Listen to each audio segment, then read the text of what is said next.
जय श्री गणेश। आज आप सुनेंगे बुधवार गणेश भगवान की व्रत कथा।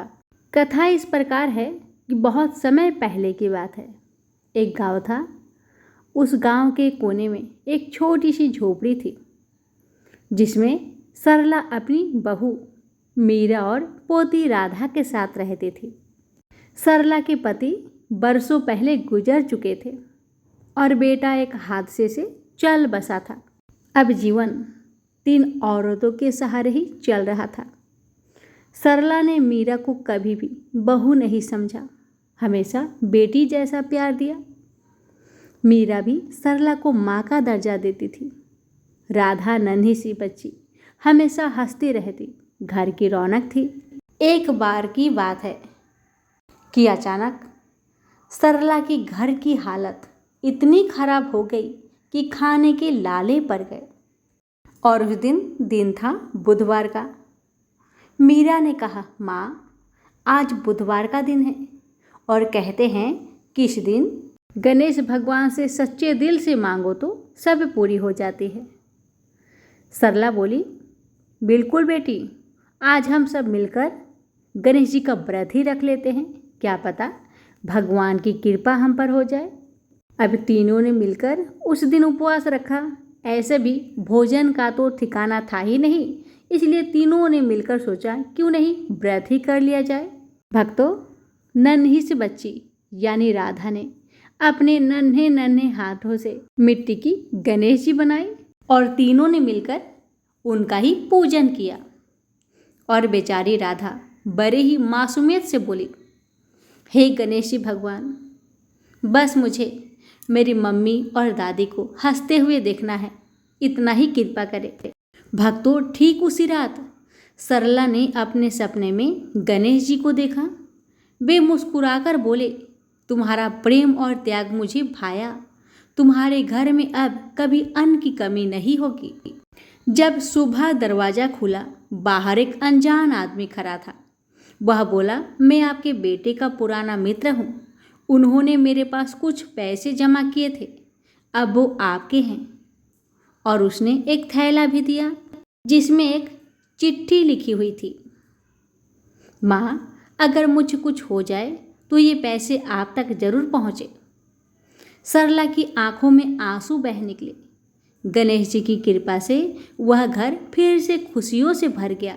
भक्तों, अब हर बुधवार को तीनों मिलकर गणेश जी की पूजा करती, लेकिन केवल मांगने के लिए नहीं, बस भगवान की शुक्रिया अदा करने के लिए, भगवान को धन्यवाद देने के लिए। प्रेम से बोली जय श्री गणेश। कि कहते हैं, एक घने जंगल में शिशु यानी बालक गणेश को माता पार्वती छोड़कर चली गई थी जब गणेश जी बहुत छोटे थे। उस जंगल में हिंसक जीव भी घूमते रहते थे, बड़े बड़े भयानक जानवर भी घुमा करते थे। वहां कभी कभार ऋषि मुनि भी उस जंगल से ही गुजरते थे। एक समय की बात है कि उसी भयानक जंगल में एक सियार ने उस शिशु को देखा और वह उसके पास जाने लगा। भक्तों, कहते हैं ना, आपने कभी सुना होगा कि जाको राखे साइया मार सके ना कोई, बस वही बात है।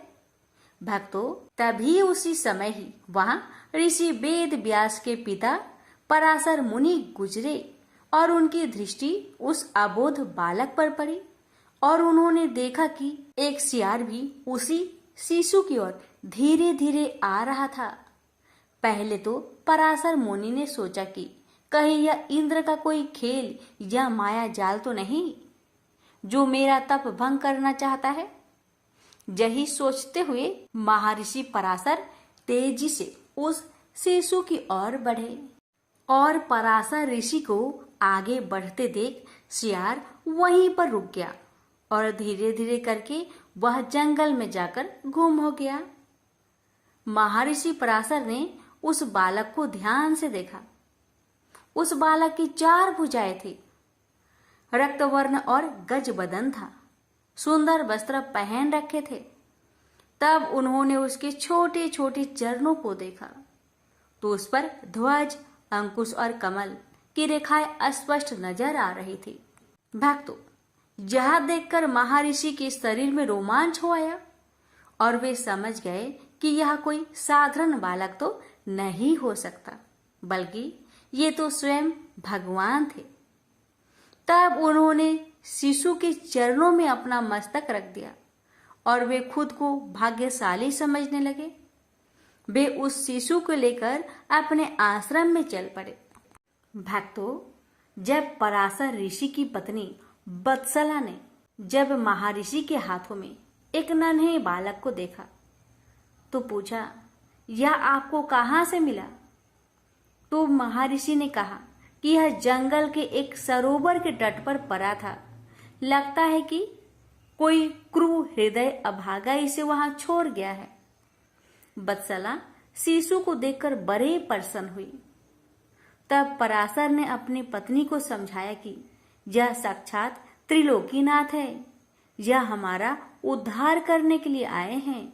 यह वचन सुनकर वत्सला रोमांचित हो गई। दोनों ने मिलकर गणेश जी का लालन पालन किया। प्रेम से बोलिए गणेश भगवान जी की जय। एक बार एक नगर में एक मालिन रहती थी। उसके पति चल बसे थे। उसका एक 4 साल का पुत्र था। उसकी सास कठोर हृदय की स्त्री थी। वह बहू को बहुत तकलीफ देती थी। एक दिन सास ने बहू और पोते को घर से निकाल दिया। वे दोनों रोते हुए चलते चलते एक जंगल में जा पहुंचे। वहां एक बड़े पेड़ के नीचे बैठ गए। वहां से थोड़ी दूर पर एक गणेश जी का मंदिर था। वहां बहुत लोग गणेश जी के दर्शन करने आते थे। दर्शन करके गणेश जी को प्रसाद चढ़ाते, फिर वह प्रसाद सबको बांट देते थे। इस प्रसाद से माँ बेटे का गुजारा होने लगा। दोनों गणेश जी की पूजा पाठ में लग गए। एक दिन उन्होंने सोचा क्यों ना हम भी जंगल से फूल लाकर बेचे। वे रोज जंगल से फूल लाकर उसकी माला बनाकर बेचने लगे। साथ में पूजा की सामग्री और प्रसाद भी बेचने लगे। इससे उनको आमदनी होने लगी। गणेश जी की कृपा से आमदनी बढ़ने लगी। जल्दी ही उन्होंने एक मकान और एक दुकान बना लिया। एक राजा की लड़की मंदिर में रोज पूजा करने आती थी। मालिन के बेटे को देखकर राजकुमारी उस पर मोहित हो गई और उससे विवाह करने की सोचने लगी। उसने अपनी भाभी से अपने मन की बात कही। भाभी अनुभवी थी।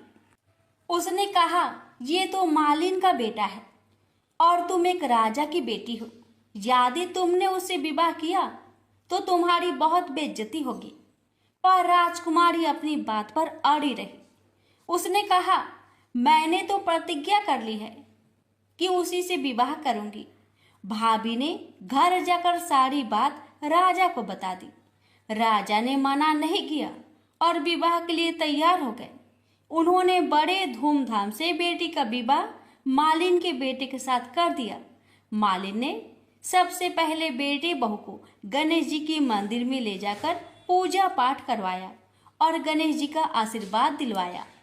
इसके बाद पूरे नगर में यह बात फैल गई कि गणेश जी की पूजा करने से सब दुख कष्ट दूर हो जाते हैं। यह बात सुनते ही नगर के सभी लोग मंदिर आने लगे। मालिन और उसके बेटे की बिक्री और बढ़ गई। उधर उसकी सास के बुरे दिन आ गए। अन्नदाता उससे रूठ गई और वह भूखे मरने लगी। एक दिन वह रोती धोती उसी गणेश जी के मंदिर में आ पहुंची। वह मालिन के बेटे से बोली, मैं भूखी हूँ, मुझे रोटी कपड़ा दे देना, इसके बदले मैं तुम्हारे सारे काम कर दूंगी। लड़के को दया आ गई और उसे काम पर रख लिया। उसने अपनी दादी को नहीं पहचाना। जब मालिन घर आई तो उसने सास को पहचान लिया। वह सास से बोली, सासू जी आप यहाँ कैसे? सास ने पोते की तरफ इशारा करके कहा, मेरी इस सेठ के यहाँ नौकरी लग गई है। बहू बोली, यह आपका पोता है और यह घर भी आपका ही है, यह दुकान भी आपका ही है। जब आपने हमें घर से निकाला तब गणेश जी ने हमारी रक्षा की। बहू की बात सुनकर सास बोली, मेरी करनी मैंने भोग ली, बहू बोली, सासू जी, अब आप हमारे यहाँ रहो और पोते का सुख देखो। हे गणेश जी महाराज, जैसा सुख आपने मालिन को दिया वैसा ही सुख सबको देना। प्रेम से बोलिए गणेश भगवान की जय।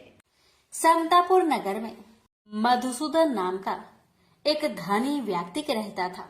मधुसूदन का विवाह 1 मास पहले ही बलरामपुर नगर की सुंदर लड़की, जिसका नाम था संगीता, उसी से हुआ था। शादी के कुछ दिन बाद ही संगीता की माता की तबीयत खराब हो जाती है, इसलिए संगीता अपने माता के घर चली जाती है और वहीं पर कुछ दिन रुक जाती है और इधर मधुसूदन अकेला ही रहता है। जब संगीता की माता का तबीयत ठीक हो जाता है तो मधुसूदन बुधवार के दिन ही अपने पत्नी को लेने के लिए बलरामपुर के लिए रवाना हो जाता है। बलरामपुर पहुंचकर अपने ससुरारी में जाता है और अपने सास ससुर से संगीता को विदा करने के लिए आज्ञा मांगता है। लेकिन संगीता के माता पिता बोले, दामाद जी, आज तो बुधवार का दिन है। बुधवार के दिन बेटी की विदाई और कोई भी शुभ कार्य के लिए यात्रा नहीं करना चाहिए। लेकिन मधुसूदन अपने सास ससुर की एक ही बात नहीं माना और जीत पर अड़ गया कि मैं आज ही संगीता को लेकर जाऊंगा और कुछ भी नहीं होगा, आप खुशी खुशी विदा कर दीजिए। अब अपने दामाद के जीत के आगे संगीता के माता पिता हार मान लेते हैं और अपनी बेटिया को विदा कर देते हैं। अब मधुसूदन और संगीता दोनों जन बैलगाड़ी से यात्रा प्रारंभ करते हैं। 2 कोस की यात्रा के बाद ही उसकी गाड़ी का एक पहिया टूट गया। वहां से दोनों पैदल ही यात्रा करना शुरू कर देते हैं और पैदल चलते चलते बेचारी संगीता तो थक जाती है और उसे जोर से प्यास लग जाती है। तो अपने पति से कहती है, सुनिए जी, मुझे बहुत जोर से प्यास लगी है। तो मधुसूदन कहता है, ठीक है, तुम इस पेड़ की छांव में बैठो, मैं देखता हूँ आसपास में कहीं अगर पानी मिल जाए तो मैं लेकर आता हूँ, तुम यहाँ से कहीं जाना मत। इतना कहकर मधुसूदन पानी ढूंढने के लिए चल दिया। थोड़ी देर इधर उधर ढूंढने के बाद मधुसूदन को कहीं से जल मिल जाता है और वह जल लेकर वापस उसी जगह में आता है जहाँ उसकी पत्नी पेड़ के नीचे छांव में बैठी हुई थी। मगर ये क्या, वह बहुत हैरान हो जाता है क्योंकि उसकी पत्नी के पास उसी की शक्ल का एक आदमी बैठा हुआ था और संगीता उस आदमी की दी हुई पानी को पी रही थी। ये देखकर मधुसूदन चौंक गया। जब संगीता का नजर दूसरे मधुसूदन पर पड़ा तो बेचारी वो भी हैरान रह गई और दोनों में से असली मधुसूदन कौन है बेचारी अंतर न कर पाई। अब मधुसूदन को बहुत क्रोध आया और क्रोध में उसने उस व्यक्ति से पूछा, तुम कौन हो और मेरी पत्नी के पास क्यों बैठे हो? मधुसूदन की बात सुनकर उस व्यक्ति ने कहा, अरे भाई, यह मेरी पत्नी संगीता है। मैं अपनी पत्नी को ससुराल से विदा कराकर लाया हूँ, लेकिन तुम कौन हो जो मुझसे ऐसे प्रश्न कर रहे हो? उस व्यक्ति की बातें सुनकर मधुसूदन भड़क उठा और कहने लगा कि तुम जरूर कोई चोर या ठग हो। यह मेरी पत्नी संगीता है। मैं इसे पेड़ के नीचे बैठाकर जल की खोज में गया था। इस पर उस व्यक्ति ने कहा, अरे भाई, झूठ तो तुम बोल रहे हो। संगीता को प्यास लगने पर जल लेने मैं गया था। मैंने तो जल लाकर अपनी पत्नी को पिला भी दिया। अब तुम चुपचाप यहाँ से चलते बनो, नहीं तो किसी सिपाही को बुलाकर तुम्हें पकड़वा दूंगा। दोनों एक दूसरे से लड़ने लगे। उन्हें लड़ते देख बहुत से लोग वहाँ इकट्ठे हो गए। नगर के कुछ सिपाही भी वहाँ आ गए। सिपाही उन दोनों को पकड़कर राजा के पास ले गए और सारी कहानी राजा को सुना दी। राजा ने भी कोई निर्णय नहीं कर पाया।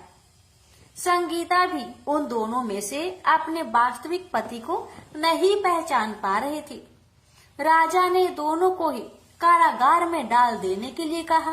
राजा के इस फैसले पर असली मधुसूदन भयभीत हो गया तभी आकाशवाणी हुई, मधुसूदन, तूने संगीता के माता पिता की बात नहीं मानी और बुधवार के दिन अपनी पत्नी को ससुराल से ले आया।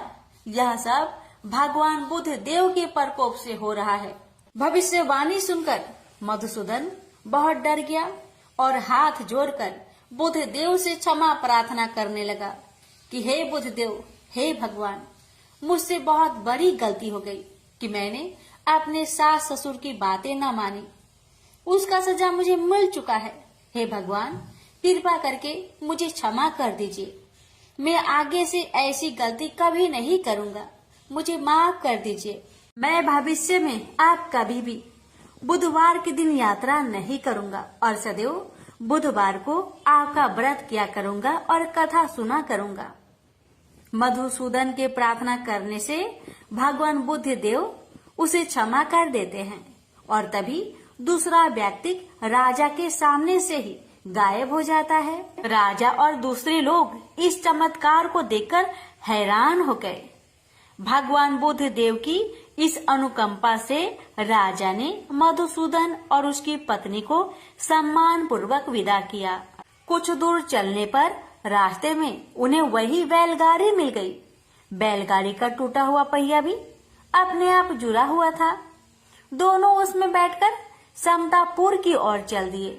मधुसूदन और उसकी पत्नी संगीता दोनों बुधवार को व्रत करते हुए आनंद पूर्वक जीवन यापन करने लगे।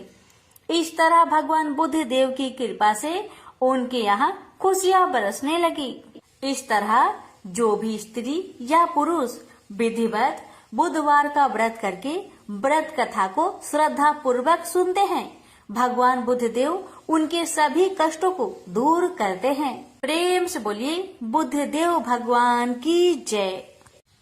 एक बार गणेश जी एक छोटे से बालक के रूप में एक चम्मच में चावल और दूसरे चम्मच में दूध लेकर निकले। वो हर किसी से कह रहे थे कि कोई मेरे लिए खीर बना दो, कोई मेरे लिए खीर बना दो। एक बुढ़िया माई बैठी हुई थी। उसने कहा, ला बेटा, मैं तुम्हारे लिए खीर बना देती हूँ। इतना कहकर बुढ़िया माई अपने कमरे में जाकर छोटे छोटे 2 कटोरी लेकर आती है। तब 20 रुपये गणेश जी कहने लगे, दादी माँ, छोटी सी बर्तन से क्या होगा? आपके घर में जो सबसे बड़ा बर्तन हो उसी को लेकर आओ।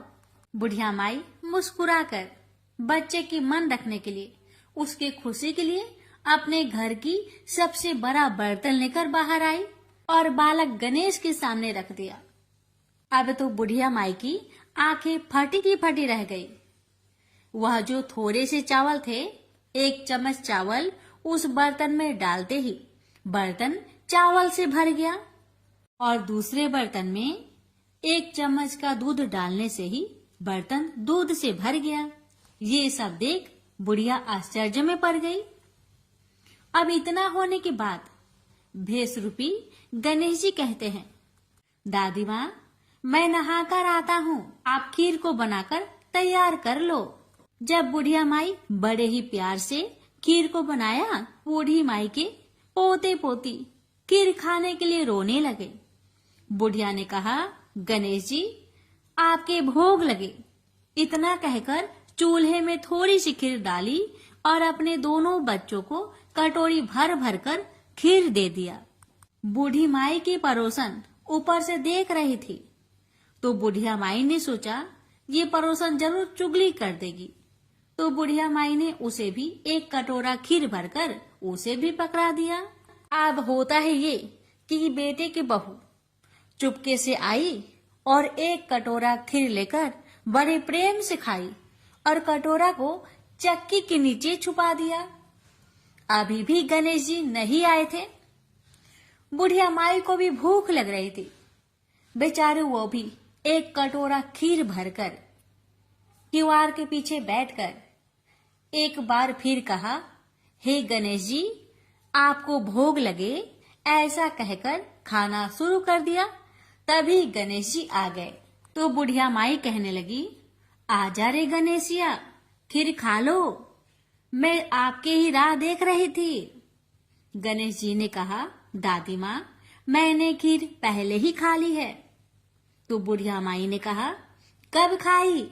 गणेश जी कहने लगे, जब आपके पोते पोती ने खीर खाई तब मैंने खाई थी।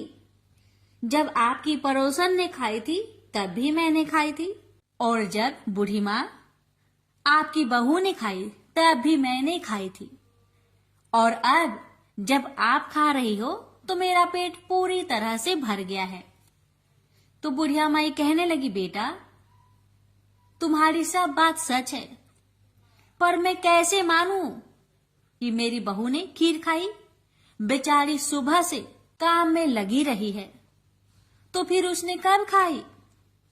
गणेश जी ने कहा, टक्की के नीचे जाकर देख, जूठा कटोरा पड़ा है जो तेरी बहू ने खाकर छुपा के रखी है, और तूने तो मेरे लिए भोग भी लगाया था, और तुम्हारी बहू ने वैसे ही खा गई। बूढ़ी माई ने कहा, बेटा, यह घर की बात है, घर में ही रहने दो। अब बताओ कि बची हुई खीर का मैं क्या करूं? बेसरूपी गणेश जी ने कहा, नगरी जिमा दो। बुढ़िया ने पूरी नगरी जिमा दी, लेकिन फिर भी गणेश जी की कृपा से खीर पूरा की पूरा भरा ही था। राजा को पता लगा कि बुढ़िया के पास जादुई बर्तन है, तो राजा ने बुढ़िया माई को महल में बुलवाया और कहा, क्यों रे बुढ़िया, यह खीर वाली बर्तन तुम्हारे घर में शोभा नहीं देता है, ये तो हमारे महल में शोभा देगा।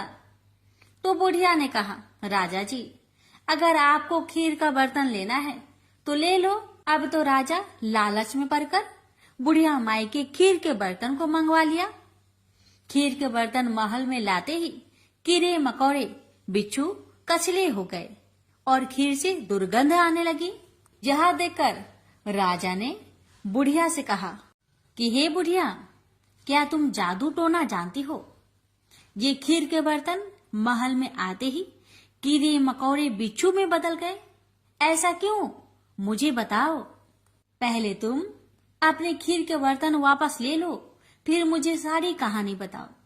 राजा ने जैसे ही वह खीर वाली बर्तन बुढ़िया माई को दिया, वैसे ही बूढ़ी माई के हाथों से लगते ही वह खीर फिर से सुगंधित खीरों में बदल गया। ये देखकर राजा बड़े आश्चर्य में पड़ गया और बूढ़ी माई से कहने लगा, हे बुढ़िया माई, कृपा करके बताओ, ऐसा चमत्कार कैसे? तो बुढ़िया माई ने कहा, हे महाराज, ये बर्तन मुझे गणेश जी ने दिया है और उन्हीं की कृपा से ये खीर के बर्तन खाली नहीं पड़ती। सारी कहानी बताकर बुढ़िया माई राजा से विदा लेकर अपने घर को चली आती है और गणेश जी से कहती है, हे गणेश जी, बची हुई खीर का मैं क्या करूं? गणेश जी ने कहा कि झोपड़ी की कोने कोने में खरा खोदकर गाड़ दो, उसी जगह सुबह उठकर वापस खोदेगी तो धन के 2 चाड़े मिलेंगे। ऐसा कहकर गणेश जी अंतर्ध्यान हो गए और जाते समय भगवान झोपड़ी को लात मारते हुए गए तो झोपड़ी के स्थान पर महल हो गया।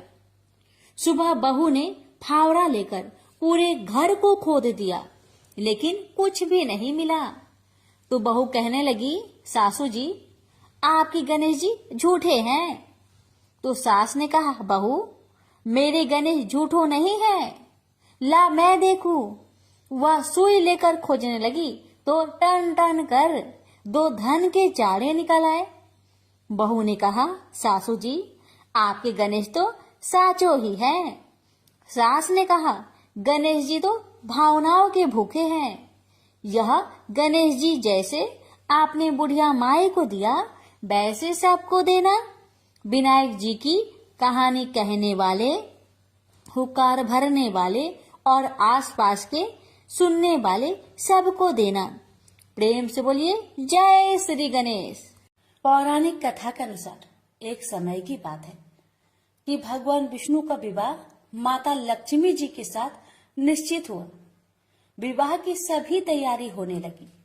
सभी देवी देवताओं को निमंत्रण भेजे गए, लेकिन भूलवश गणेश जी को निमंत्रण देना रह गया था।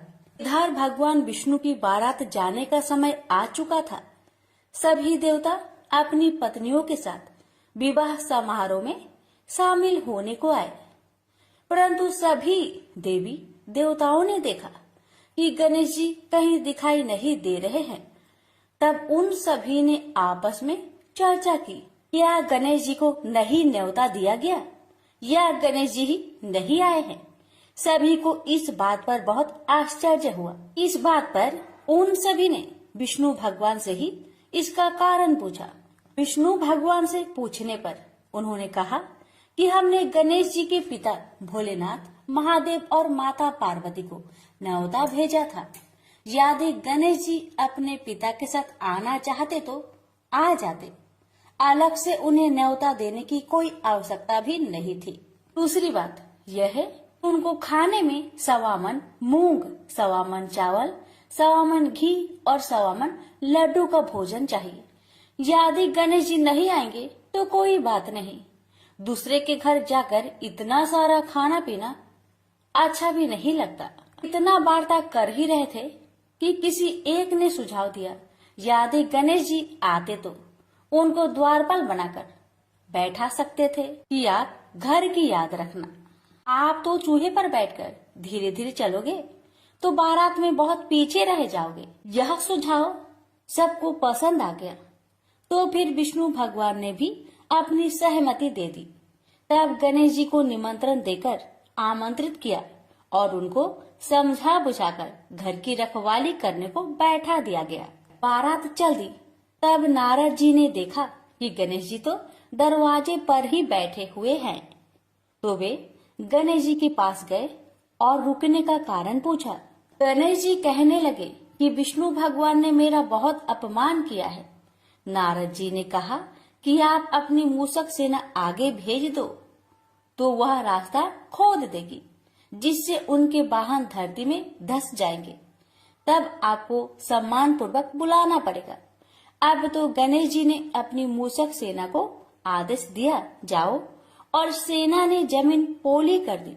जब बारात वहां से निकली तो रथों के पहिए धरती में धंसने लगी। आग कोशिश की परंतु पहिए नहीं निकले। सभी ने अपने अपने उपाय किए परंतु पहिए तो नहीं निकले, बल्कि जगह जगह से टूटने लगे। किसी को समझ में नहीं आ रहा था कि अब क्या किया जाए। तब तो नारद जी ने आकर कहा, आप लोगों ने गणेश जी का अपमान किया, जिस कारण यह विघ्न आ रहे हैं। यदि उन्हें मनाकर लाया जाए तो आपका कार्य सिद्ध हो सकता है और यह संकट टल सकता है। शंकर भगवान ने अपने दूत नंदी को भेजा और वे गणेश जी को लेकर आए। गणेश जी का आदर सम्मान के साथ पूजन किया गया। फिर रथ के पहिए निकलने लगे और यह संकट टल गया। अब रथ के पहिए निकल तो गए परंतु वे टूट फूट गए थे, तो उन्हें सुधारे कौन। पास के खेत में एक खाती काम कर रहा था, उसे बुलाया गया।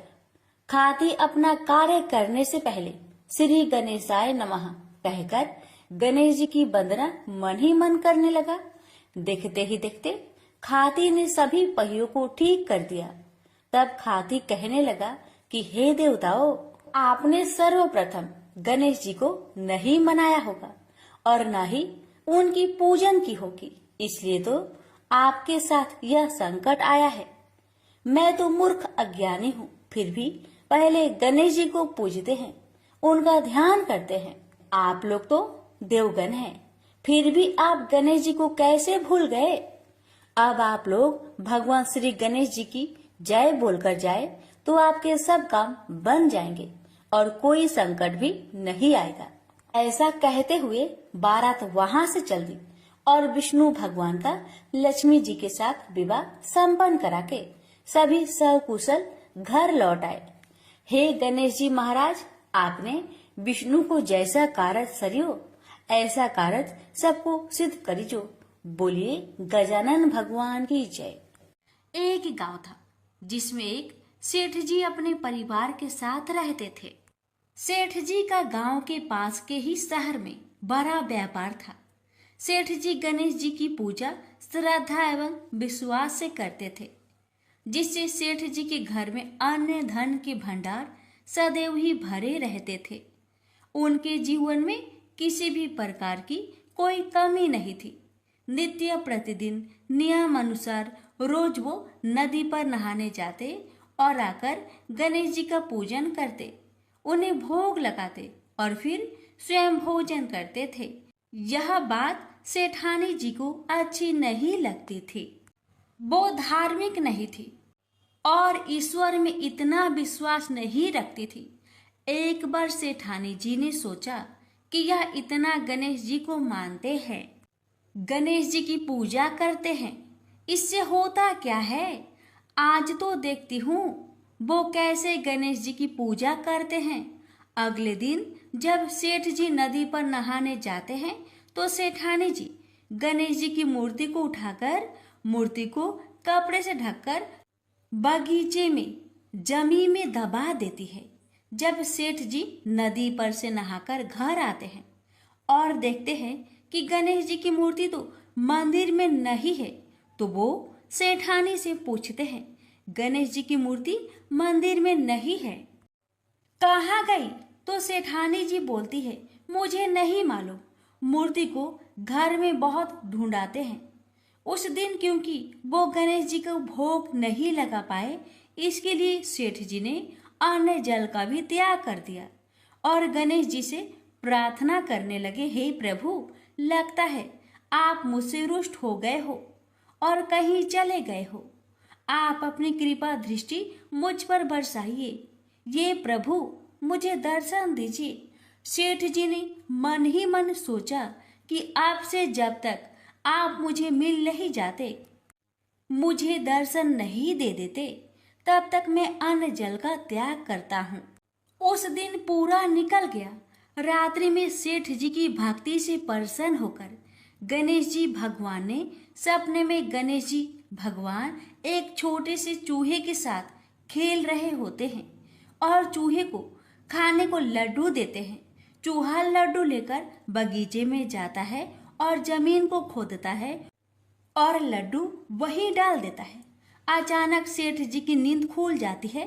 सेठ जी बगीचे में जाते हैं और वहीं खोदते हैं जहां उन्होंने सपने में देखा था, और वहीं से उनको थोड़ी सी जमीन खोदने पर कपड़े में लिपटे हुए गणेश जी की मूर्ति मिलती है।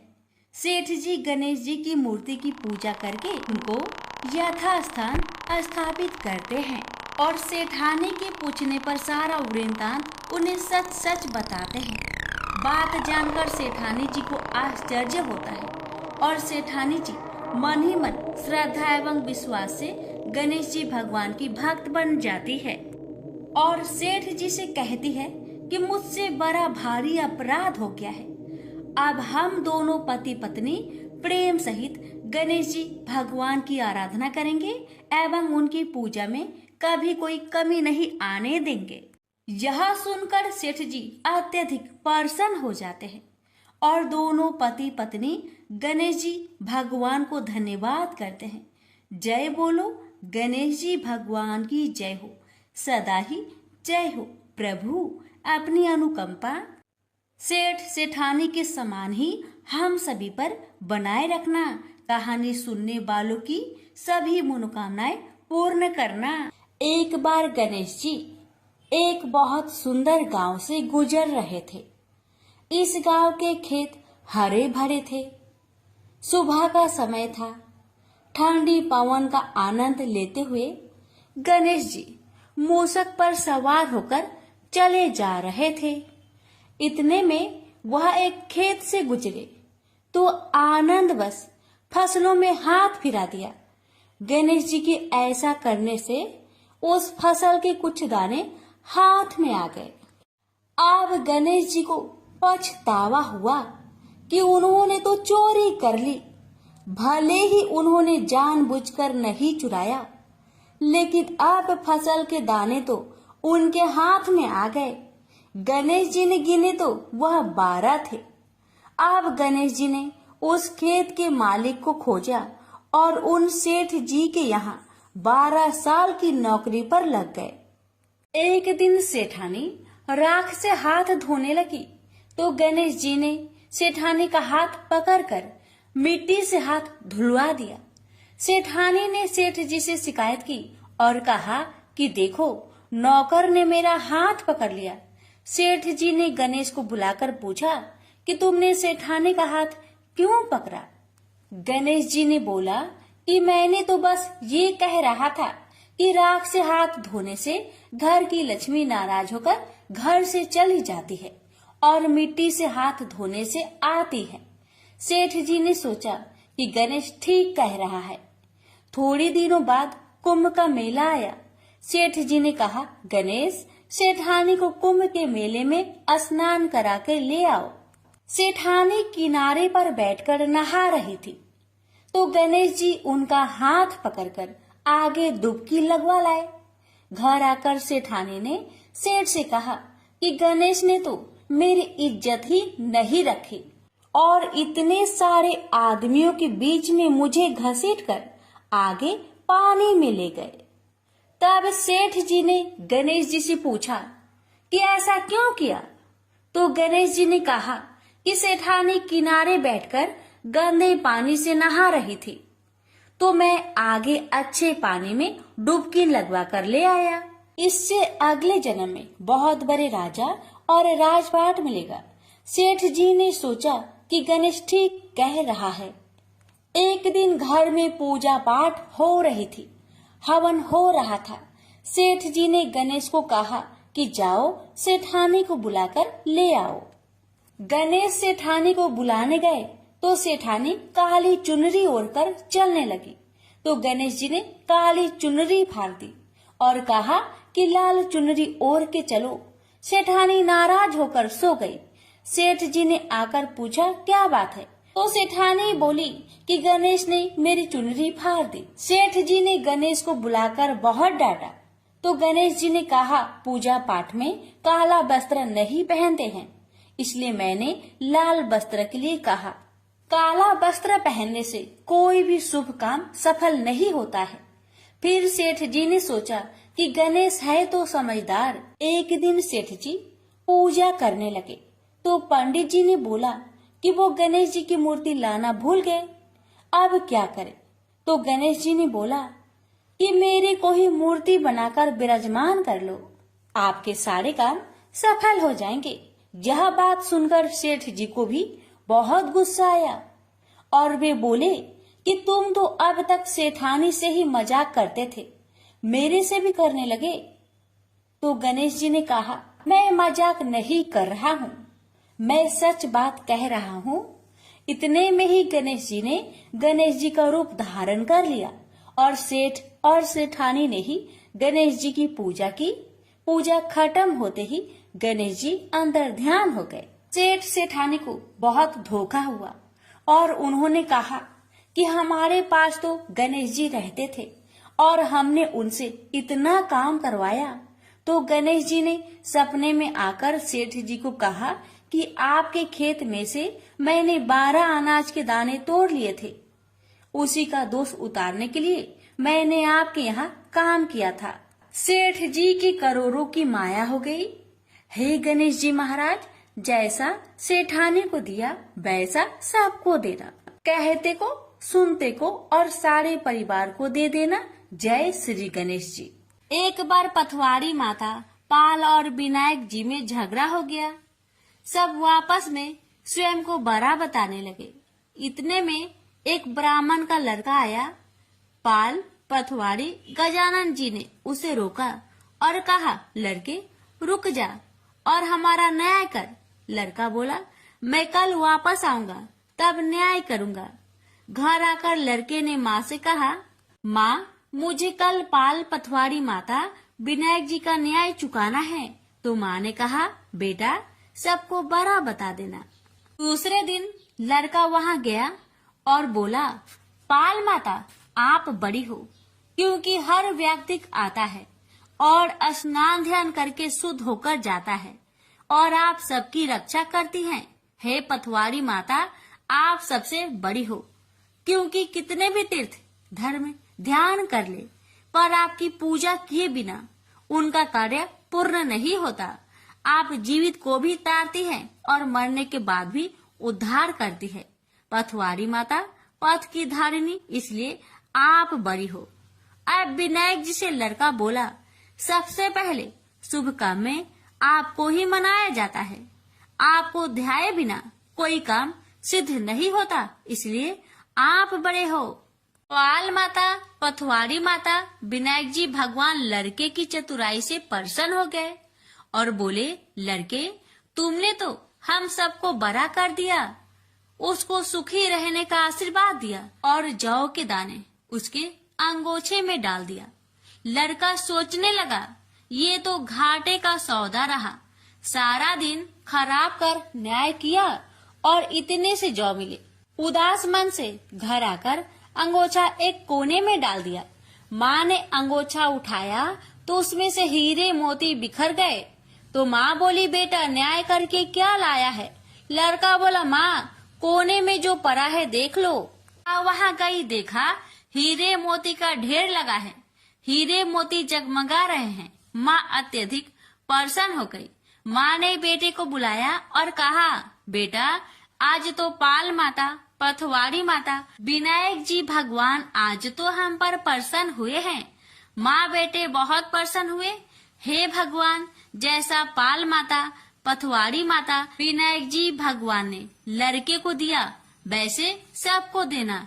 कहानी कहने, सुनने, हुक्कर भरने वालों को सुख समृद्धि धन्य धान्य देना। प्रेम से बोलिए, पाल पथवारी विनायक भगवान की जय। बुद्धदेव की जय। जय श्री गणेश।